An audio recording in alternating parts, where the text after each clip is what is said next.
Dans ton père, je me souviens, tu disais, au commencement, tu as créé le ciel et la terre.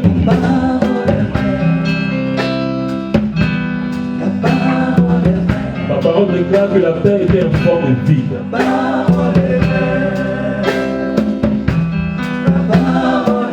Et ton esprit se mouvait au-dessus des eaux.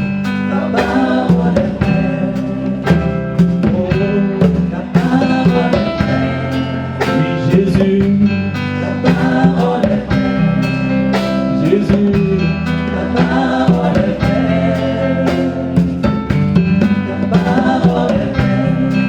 Tu as dit que la lumière soit, et la lumière fut. Tout ce qui est écrit dans ta parole est vrai dans ton cœur. Enseigne ce matin.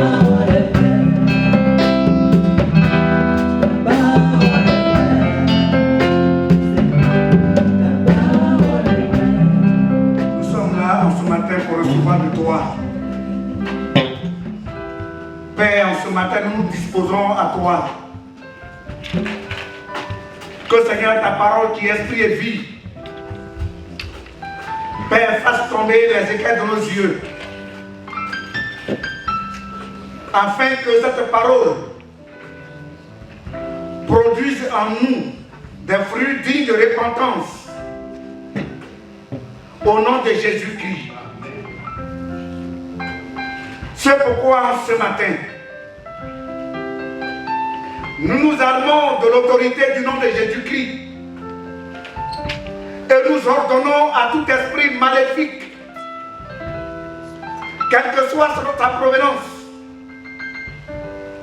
quelle que soit son appellation, nous ordonnons à ces mauvais esprits de libérer les lieux afin de regagner la profondeur de l'abîme.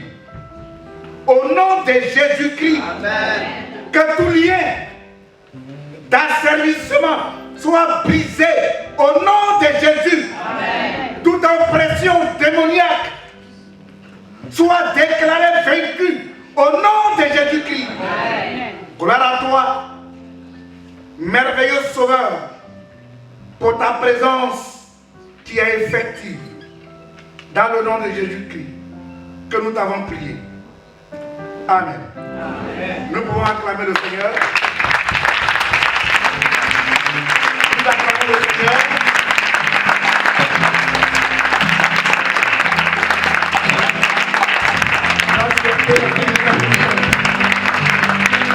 On va souhaiter la bienvenue à ta sœur en prophétisant des paroles de grâce.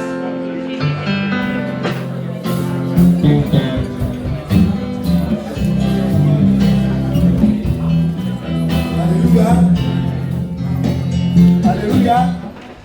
Lorsque nous prenons la Bible, Deutéronome 25,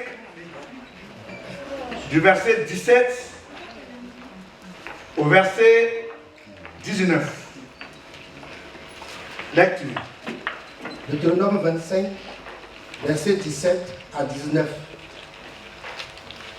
Souviens-toi de ce que te fit Amalek pendant la route, lors de votre sortie d'Égypte, comment il te rencontra dans le chemin et, sans aucune crainte de Dieu, tomba sur toi par derrière, sur tous ceux qui se traînaient, les derniers, pendant que tu étais là, las et épuisé toi-même.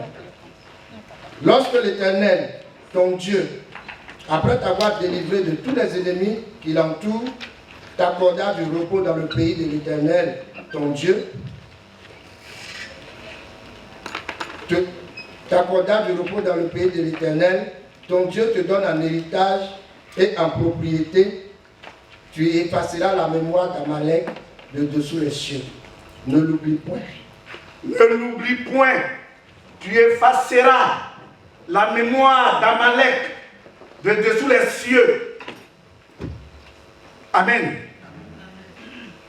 Nous connaissons tous l'histoire du peuple de Dieu. Nous savons que le peuple hébreu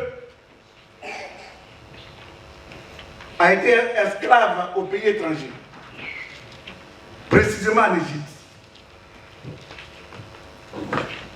Et ce peuple-là a souffert pendant près de 400 ans. Après les 400 ans, Dieu s'est révélé à son serviteur Moïse. Et il a dit, j'ai vu la souffrance de mon peuple. J'ai entendu la cri de détresse de mon peuple. Moïse, je viens à toi pour t'amener en mission en Égypte. Prendre mon peuple de l'Égypte et l'amener là où coule le lait et le miel, que nous appelons Canaan. Moïse a passé près de 30 ans de discussion avec Pharaon. Les 10 plaies, la discussion que Moïse a eue avec Pharaon a duré 30 ans. Si nous ajoutons les 30 ans aux 400 ans, cela revient à dire que le peuple a été fait esclave en Égypte 430 ans. 400 ans d'esclavage et 30 ans de discussion avec Pharaon. C'est au bout des 30 ans de discussion, sous la puissante main du Seigneur, bon gré, mal gré, que Pharaon a libéré le peuple de l'Éternel. Et le peuple de Dieu a pris le chemin en direction de Canaan. Et la Bible dit, comme les gens se sont mis à marcher durant des semaines, durant des mois, et parmi eux, il y avait certains qui étaient fatigués. Parmi eux, il y avait certains qui traînaient les pas, qui traînaient les pieds. Et la Bible dit, le peuple amalécite s'est jeté par derrière, sans aucune crainte de Dieu, et il s'est mis à détruire le peuple de l'Éternel, à tuer le peuple de l'Éternel. Et dans ce texte, c'est de ce peuple qu'il est question. Quand la Bible dit, souviens-toi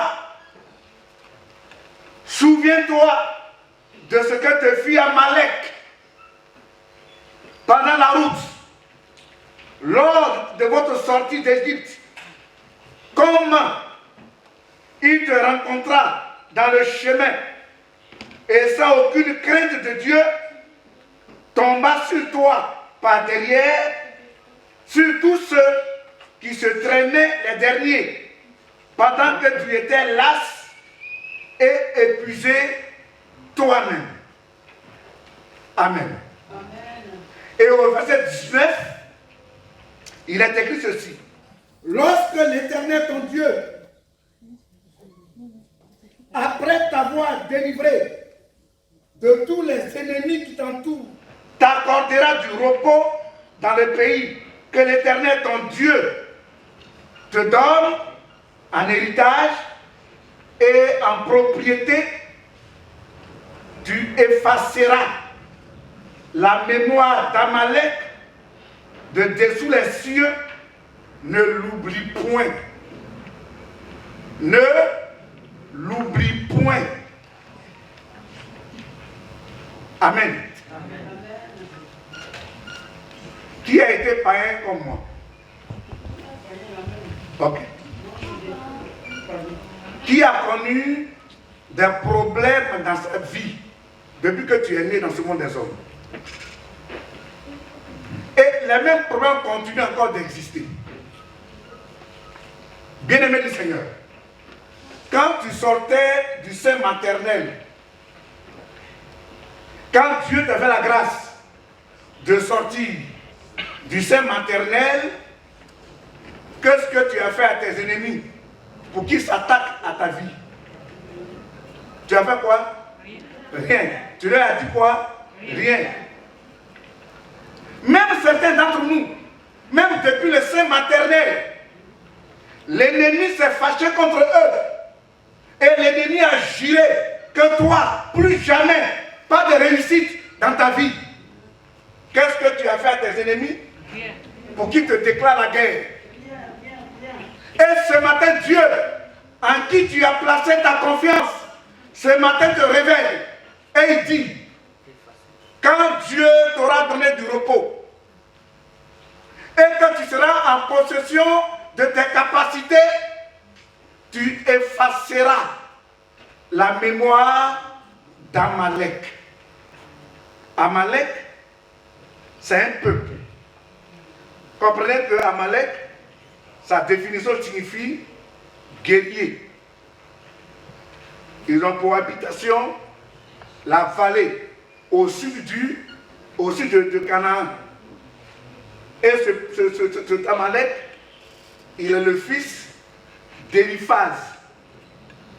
Il a eu cet enfant avec sa concubine qui a pour nom Timna, qui est la concubine d'Éliphaz. Or, nous savons tous que Éliphaz est le petit-fils d'Ézau. Et que Ézau est le fils d'Isaac. Isaac est le fils d'Abraham. Et c'est cet arrière-petit-fils d'Abraham qui croise en chemin le peuple de l'Éternel sans aucune discussion, sans aucune provocation. Amalek se jette sur les enfants hébreux et il se met à les détruire. Et Dieu dit, au verset combien? Au verset 19, lorsque l'Éternel ton Dieu, après t'avoir délivré de tous les ennemis qui t'entourent, t'accordera du repos dans le pays que l'Éternel ton Dieu te donne en héritage et en propriété, tu effaceras la mémoire d'Amalek de dessous les cieux. Ne l'oublie point. Frère, parmi nous ce matin, il y a certains qui ont contracté des maladies bizarres d'où on ne sait la provenance. Certains d'entre nous sont nés avec des situations compliquées, alors que tu n'as rien fait à tes ennemis. Et aujourd'hui, Dieu te fait la grâce de parvenir à sa connaissance. Celui qui a la capacité de t'équiper. Et il a dit à tous ceux qui l'ont reçu, à ceux qui croient en son nom, lui Jésus, il leur donne le pouvoir de devenir enfant de Dieu. Aujourd'hui, Dieu te fait la grâce d'être enfant de Dieu, d'être cohérité de Christ, d'être hérité du Seigneur. Et il dit, lorsque Dieu te visitera et que tu seras en possession de toutes tes capacités, de toutes tes facultés, n'oublie pas d'effacer la mémoire d'Amalek. Amen. Amen. On va marquer une petite pause, le temps que notre bien-aimé nous faisait quelque chose. On va écouter ce matin un petit son, un petit témoignage, et après le témoignage, on va prendre tout à leur position pour faire la guerre à l'ennemi qui a l'image d'Amalek dans ta vie. Après, allez mon frère.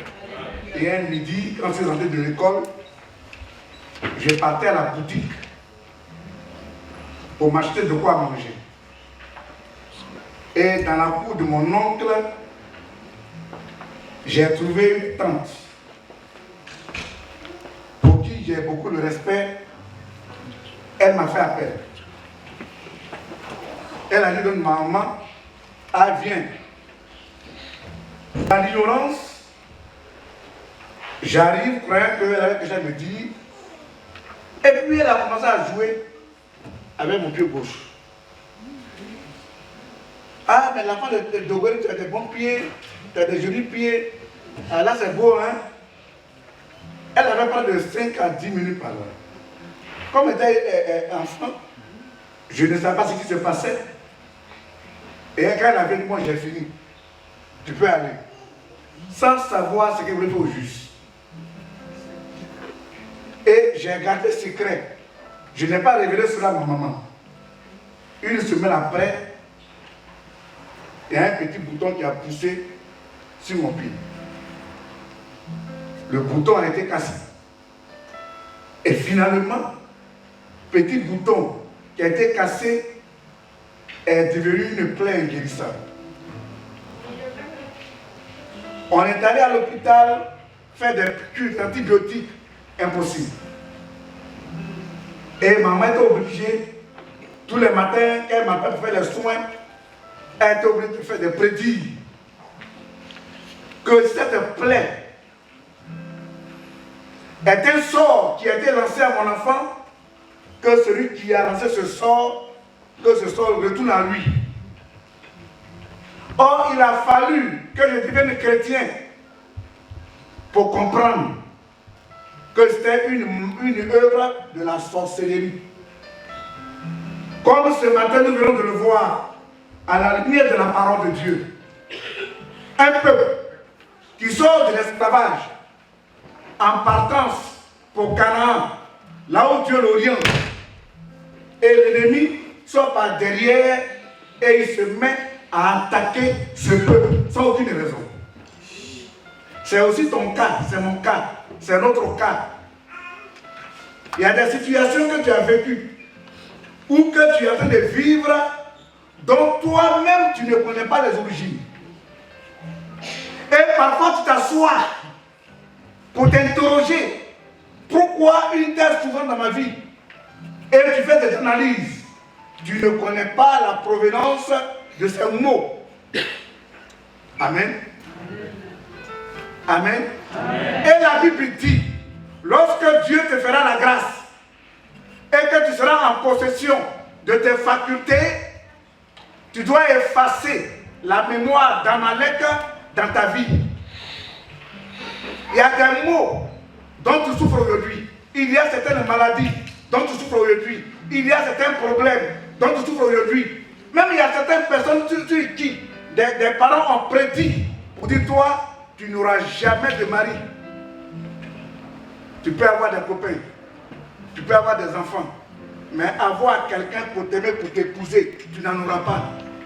Et depuis ton jeune âge, tu as commencé à vivre d'échec en échec, de problème en problème, de malédiction en malédiction.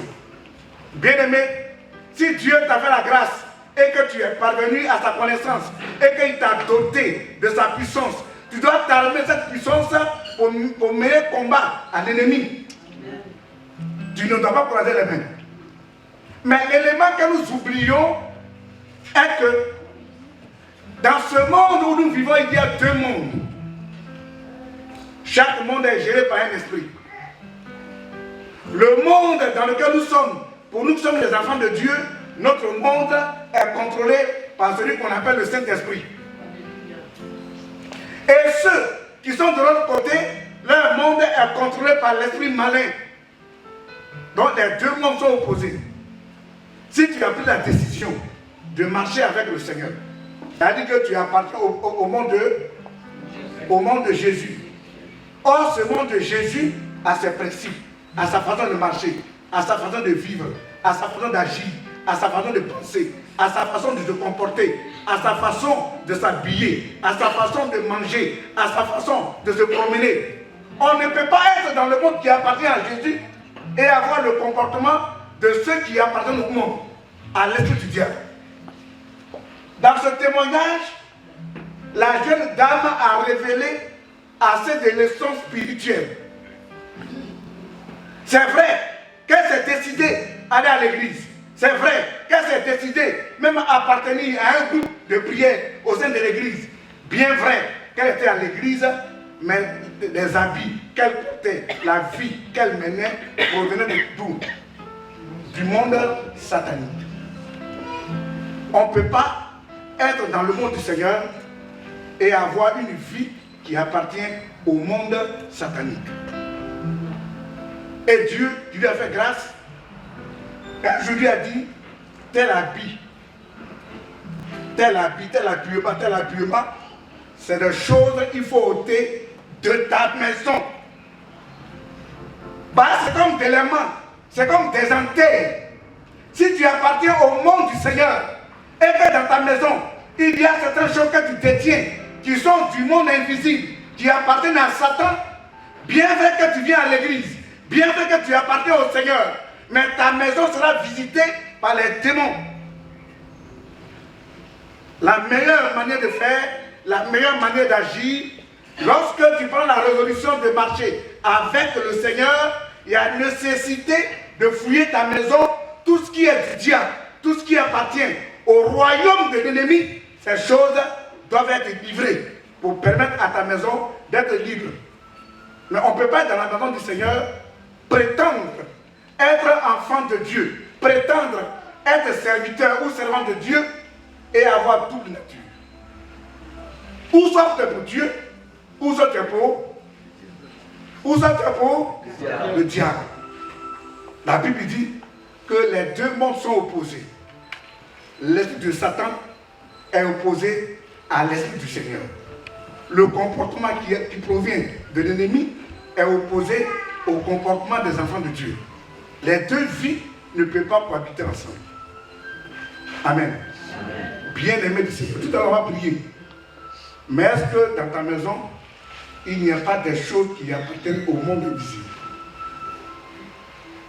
Fouille bien ta maison. Passe un peu en revue ta maison. Passe un peu en revue ta vie. Il faut refuser ta vie. Est-ce qu'il n'y a pas des choses qui appartiennent au monde invisible? Comment se fait que tu détiens dans ta maison ou dans ta vie des choses qui sont du monde invisible et tu viens dans la maison de Dieu prétendre attaquer le diable, prétendre chasser le diable de ta vie? Tu es sûr que Satan pourra se tirer de toi? Ce matin, on est dans un beau temple et on a acheté ce beau temple avec un monsieur qui nous a fait la grâce de la voix. Et le monsieur lui dit, monsieur le pasteur, je suis bien d'accord pour vous céder cette maison, mais à une seule condition. Je ne vous prendrai pas de l'argent, mais permettez que dans votre maison, que je fixe ma pointe. Je vais fixer ma pointe. Pour ce qui est de la maison, prenez la maison cadeau. Prenez toute la maison cadeau. Mais permettez que dans votre maison, que je pointe moi ma pointe. Je fixe ma pointe. Sur cette pointe, le jour où je serai de passage, je viendrai pour accrocher ce qui m'appartient. Il y a quel danger à cela? Est-ce qu'il y a un danger à cela? Oui. Ah, maintenant, comme Dieu a d'ouvrir tes yeux, tu me diras, ah non, c'est rien ça. Avoir une pointe, qu'est-ce que cela va me coûter? Ça ne change rien. C'est pas ça? Et nous acceptons que le diable fixe sa pointe là. N'est-ce pas? Au moment après le temps de prière, en train d'adorer le Seigneur, et il vient dire, monsieur le pasteur, veuillez m'excuser, comme le contrat est signé d'un entre toi et moi, je vais fixer mon éponge là. Là, il vient, il nous traverse, et il fixe son éponge là. Est-ce qu'on va se plaindre? Est-ce que nous devons se plaindre? Non. Pourquoi? Parce que la pointe lui appartient. Le contrat qui est signé entre nous et l'ennemi est qu'il doit mettre sur sa pointe ce qui est à lui. On se suit? Un autre jour, on est en pleine fête, un beau mariage, et puis le pasteur qu'on était assis sur la chaise en train de prêcher. Ah, monsieur Lopognon, veux-tu marier la sœur Madeleine? Et elle a dit oui. Au moment de dire oui, il dit, monsieur, veuillez m'excuser, j'ai mon objet à accrocher. Et il vient avec un pantalon sale. Et il vient, il traverse là. Devant les mariés, il traverse. Il passe par là. Et il va où il y a la portière là. Il fixe son caleçon où il a fait les déchets. Et il vient, il accroche. Tu seras content? Non. Pourquoi? C'est le contrat qui a été signé, non? Mais à toi également, il y a aussi un contrat qui est signé entre toi et le diable. Tu dis que tu es pour Dieu. N'est-ce pas? Tu dis que tu es pour le Seigneur, non? Mais d'où vient que les choses que tu détiens, qui sont du monde invisible, et en venant à l'église, tu les mets au fond de ta valise. Et lorsque tu finis avec l'église, pour aller à un rendez-vous, avec une autorité, tu fouilles ta vie, ta valise, tu prends les pendants dorés, tu les fixes. Tu prends tes chaînes, tu les fixes. Tu prends tes pantalons, tu les mets. Et tu sors de ta maison et tu vas à ton rendez-vous. Quand tu reviens du rendez-vous, tu remets tes choses dans ta valise. Et comme il est l'heure de venir à l'église, je prends mon cabas, comme le disent les Camerounais, le cabas, le cabas, et tu prends ton cabas, tu mets ton foulard, ou bien tu prends ta Bible, voilà le vrai chrétien qui va à l'église. Une telle vie, bien aimée, tu ne pourras rien contre le diable. Double nature, tu ne pourras rien contre le diable. Double vie, tu ne pourras rien contre le diable. Amen. Amen. Il y a nécessité d'ôter la pointe. Le contrat que tu as signé avec le diable, là où il est venu fixer ta pointe dans ton cœur. Bien vrai que tu as donné ta vie au Seigneur. Bien vrai que tu t'es engagé à marcher avec le Seigneur. Bien vrai que tu as pris la résolution, marcher avec le Seigneur. Mais dans ton cœur, il y a une pointe qui est fixée. Là où le diable vient accrocher ce qui est à lui. Est-ce qu'aujourd'hui tu as fini avec le mensonge? Est-ce qu'aujourd'hui tu as fini avec l'hypocrisie? Est-ce qu'aujourd'hui tu as fini avec la mondanité? Est-ce qu'aujourd'hui tu as fini avec le désordre spirituel qu'il y aurait dans ta vie? Ce désordre, bien aimé, tu vas beau gêner, beau prier, beau méditer la parole de Dieu, tes prières ne pourront jamais monter parce que Dieu n'est pas d'accord avec toi. Amen. Amen. Voilà pourquoi ce moment prier. La première action à poser, il y a lieu d'abord de prier pour demander pardon au Seigneur. Pour toute action que nous posons qui n'a rien à voir avec le Seigneur. Toute action que nous posons qui ne sont pas la gloire du Seigneur. On va d'abord prier pour se repentir. Et après quoi, on priera pour deux ou trois sujets avant de nous séparer. On se tient debout et on va prier le Seigneur.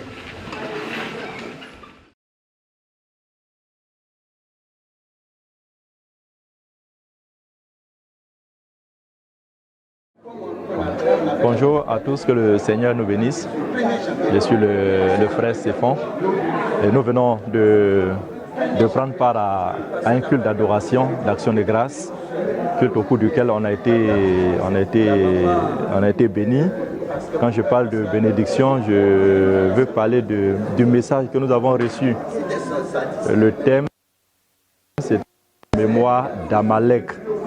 Thème qui a été donné par l'apôtre Opéziza. Et nous avons, à l'occasion de ce culte, du message, écouté une vidéo de d'une sœur qui a témoigné de comment elle a vécu dans le passé avec les mauvais esprits et qui, par la grâce de Dieu, a reçu, n'est-ce pas, la visitation de Jésus-Christ.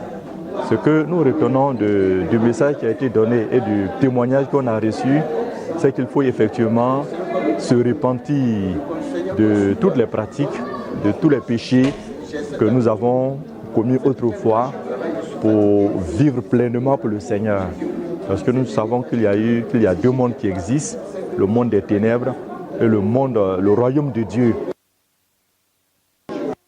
Pour appartenir véritablement à Dieu, à Jésus-Christ et faire sa volonté afin de vivre une vie glorieuse, une vie épanouie. Que le Seigneur vous bénisse et bon après-midi. Je bénis le Seigneur pour l'interview. C'est vraiment une grâce que le Seigneur m'accorde d'intervenir quand même sur le thème que nous venons d'avoir tout à l'heure et qui est effacer la mémoire d'Amalek de ma vie. C'est-à-dire que en tant que chrétienne, tout ce que l'ennemi dans le temps passé a sémé dans ma vie par les pratiques de mes parents, c'est-à-dire que c'est un combat que je dois maintenant affronter contre l'ennemi, contre mes ennemis. Et c'est par le sang de Jésus que nous avons la victoire sur tous ces puissants des ténèbres. La solution à nos problèmes se trouve en Jésus.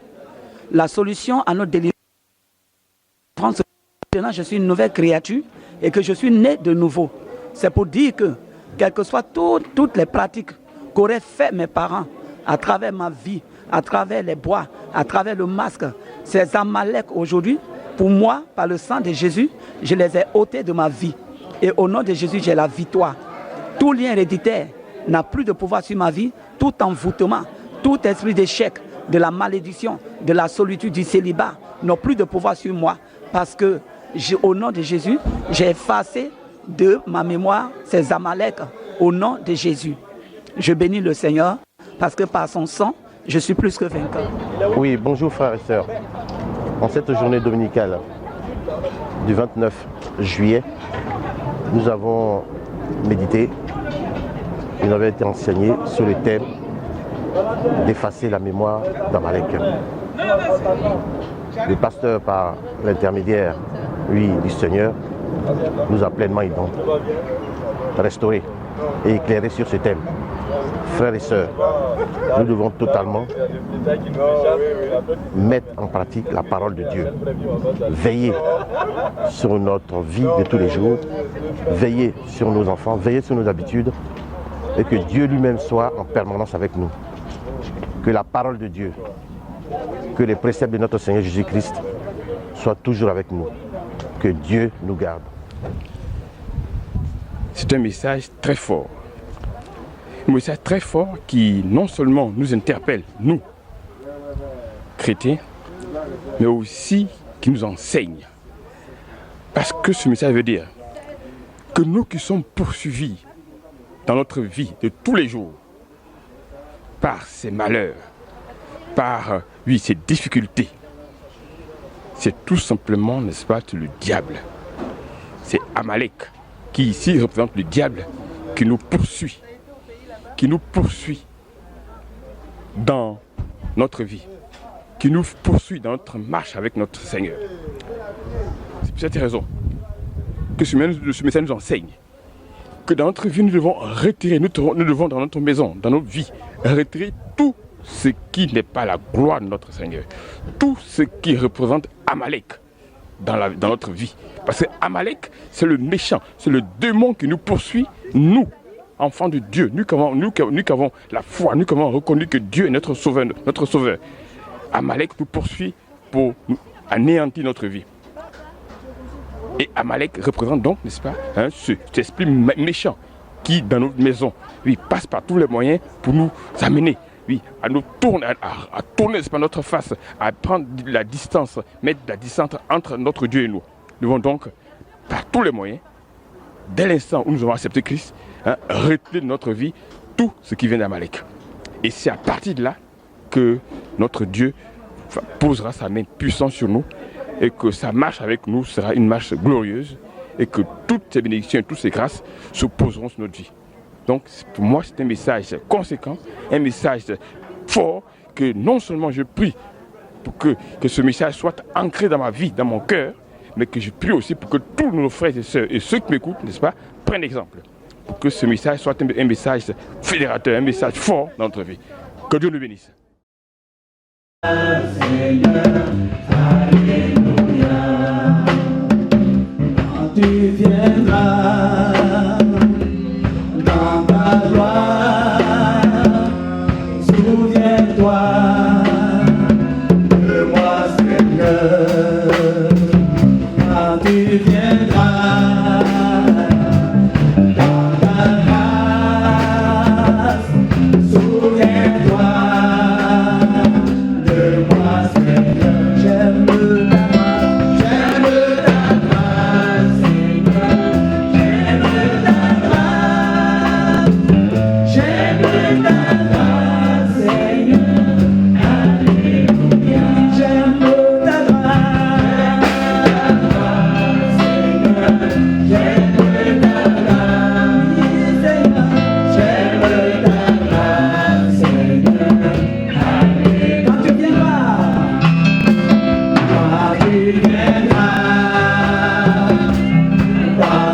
Gloire.